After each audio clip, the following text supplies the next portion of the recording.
కనుకే అసత్యంలో బ్రతుకుతున్నా కనుక సత్యం కోసం నేను పుట్టి తిని అన్నాడు.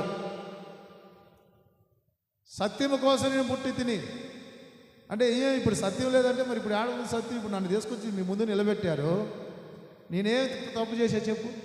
మాటలో తప్పు ఉందా, చూపులో తప్పు ఉందా, ప్రవర్తనలో తప్పు ఉందా, లేకపోతే ఎదుటివారిని ఏమైనా కించపరిచి మాట్లాడానా, దూషించి మాట్లాడానా? అందరికీ ప్రేమే కదా నేను పంచింది అంటే, అవునా కదా?